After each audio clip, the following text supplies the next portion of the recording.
विश्वनाथ महाराज जी और आज मंच पे उपस्थित हैं हमारे आदरणीय दारा सिंह चौहान जी, मंच पे उपस्थित हैं आदरणीय हमारे सहजानंद राय जी, आदरणीय हमारे गोविंद नारायण शुक्ला जी, आदरणीय हमारे अशोक सिंह जी, आदरणीय हमारे संतोष सिंह जी जो पूर्व सांसद हैं, आदरणीय हमारे सुनील गुप्ता जी, हमारे आजमगढ़ के यशस्वी जिला अध्यक्ष आदरणीय श्री कृष्णपाल जी मंच पे उपस्थित हैं, हमारे आदरणीय मंत्री जी उपाध्याय जी मंच पे उपस्थित हैं, हमारे आदरणीय यशवंत सिंह जी मंच पे, आदरणीय हमारे पूर्व जिला अध्यक्ष जयनाथ सिंह जी, आदरणीय पूर्व जिला अध्यक्ष ध्रुव कुमार सिंह जी, पूर्व जिला अध्यक्ष आदरणीय देवेंद्र सिंह जी,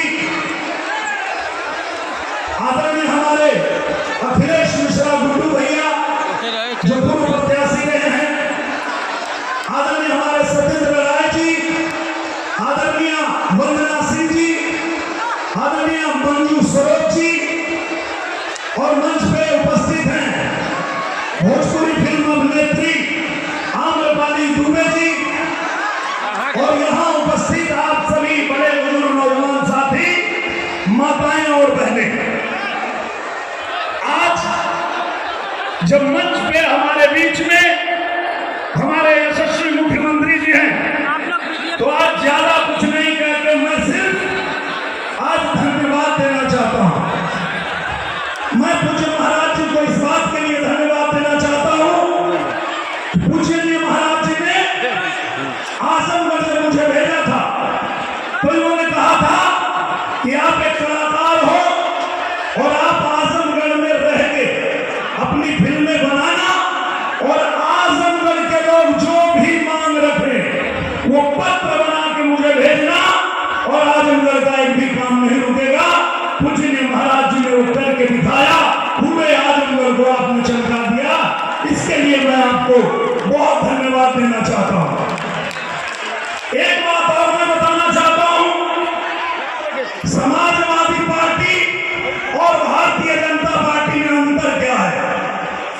जब मैं आजमगढ़ में आया तो सपाइयों ने कहा कि आजमगढ़ में हमने ईंट रखा है, तो हमने पता किया भैया ईंट रखा है, कहां रखा है, तो पता चला ईंट रखा है और जेल बनाया है। क्या बनाया है? जेल बनाया है। हमने कहा भैया ये तो तुम अपने लिए बनाए हो, तुमको पता है कि तुम गुंडाई करते हो, बूथ कैप्चरिंग करते हो, जिस दिन बुलडोजर बाबा आएंगे इसी जेल में तुमको उल्टा लटकाएंगे। और तुमने आजमगढ़ में इसलिए बनाया कि घर के नजदीक रहेगा तुम्हारे बीवी बच्चा, तुम्हें खाना पहुंचाएंगे। तो ये तो तुमने अपने लिए बनाया, जनता के लिए क्या बनाया है? तो जवाब कुछ नहीं मिला। तब हमने कहा कि देखो ईंट तुमने भी रखा है और ईंट हमारे पूज्य योगी आदित्यनाथ महाराज जी भी ने रखा है, लेकिन भारतीय जनता पार्टी जो ईंट रखी है उस ईंट से महाराजा सुहेलदेव विश्वविद्यालय बनाया है। आजमगढ़ की बेटी बेटियों के लिए पढ़ने की सुविधा बनाया है, अटल आवासीय विद्यालय बनाया है। आजमगढ़ की पहचान समाजवादी पार्टी के लोगों ने क्या बनाया था? देश में कहीं भी हत्या हो और वहां जो हथियार मिलता था उस पे लिखा होता था मेड इन बम्हौर आजमगढ़। ये पहचान बनाया था आजमगढ़ की, पर हमारे पूज्य महाराज जी ने आजमगढ़ में संगीत विद्यालय बनाया है। ये अंतर है कि आज दुनिया से कोई भी बच्चा आजमगढ़ कट्टा खरीदने नहीं, संगीत की शिक्षा लेने के लिए आ रहा है। ये अंतर है समाजवादी पार्टियों में और हमारे भारतीय जनता पार्टी में। आजमगढ़ में जब इन लोगों को 10 विधायक मिला, 10 विधायक हैं आजमगढ़ में समाजवादी पार्टी के, लेकिन कुल अपने दुआरे का रास्ता न बना पाओगे तो हर सड़क का बनेंगे। पूज्य महाराज जी की कृपा से 1.5 साल में ये रासेपुर पिपरा वाली सड़क चमकल है कि ना चमकल है? रौना पारगंज से लेके पूरे आजमगढ़ की सड़क तो बन गई। ये जो सपा के विधायक हैं, कभी मंत्री रहे, 1.5 साल में उनके गांव की सड़क भी पूज्य महाराज जी ने ही बनाया। मैं आप लोगों को सिर्फ इतना कहना चाहता हूं, इस अंतर को समझना पड़ेगा, आपको समझना पड़ेगा। और आजमगढ़ में लोकसभा का चुनाव तो हम लोग जीतेंगे ही, आने वाले दिन में आजमगढ़ की 10 की 10 विधानसभा की सीट भी हमको जीतनी है, क्योंकि आजमगढ़ चमकाना है तो कमल का बटन, अपने बच्चों का भविष्य बनाना है तो कमल का बटन दबत रही। आजकल हम गांव में बताइएगा कि भैया हो आजमगढ़ कमल खिलत रही तो खाता में पैसा मिलत रही, आजमगढ़ कमल खिलत रही तो मुफ्त में राशन मिलत रही, आजमगढ़ कमल खिलत रही 5 लाख रुपया का गरीब के मुफ्त इलाज मिलत रही। और अब तो प्रधानमंत्री जी ने यह भी कह दिया कि आपके परिवार में कोई बुजुर्ग है, चाहे माँ है, पिता है, चाची है, नानी है, अगर 70 साल की उम्र हो गई है तो उसके इलाज की भी जिम्मेदारी हमारी सरकार करेगी। ये अंतर है। और मैं आप लोगों को एक और बात बताना चाहता हूं, 1.5 साल के लिए आपने कमल खिलाया तो कोई सांसद 5 करोड़ अपनी निधि खर्चा करता है। इसी आजमगढ़ में पूज्य महाराज जी ने 12 करोड़ रुपया खाली गरीबों के इलाज के लिए दिया है, 12 करोड़ रुपया। तो अब मैंने एक दिन पूछ लिया एक सपा वाले से कि भाई सब कुछ आजमगढ़ को 1.5 सालों में पूज्य महाराज जी दिए हैं, तो आप लोगों को दिक्कत क्या है?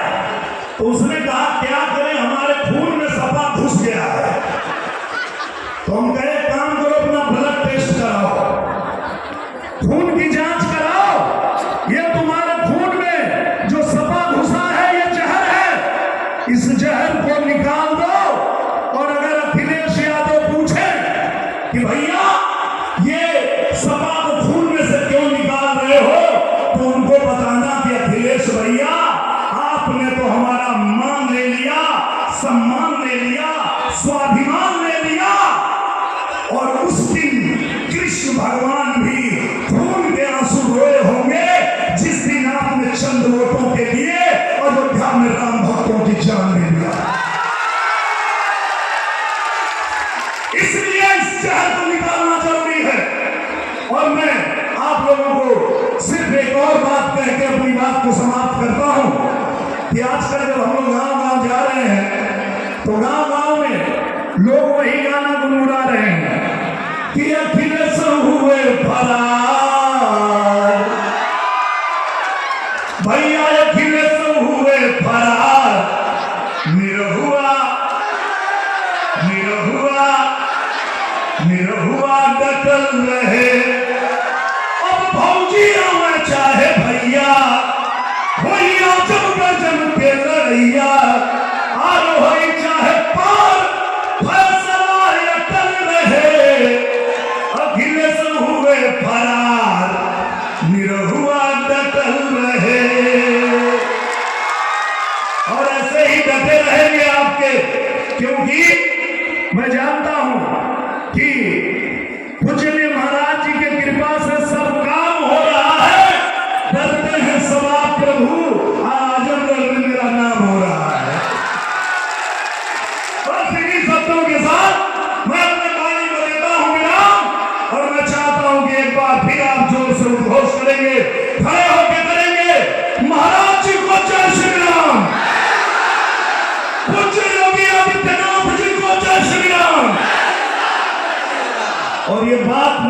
इसलिए भी कहा कि नए भारत का नवयुग में नयो निर्माण है मंदिर, सनातन धर्म है जिनका न समझे मर्म मंदिर का, उन्हीं मूर्खों के सीने में ये सीधा बाण है मंदिर। और मेरे पूज्य योगी आदित्यनाथ महाराज जी तो कहते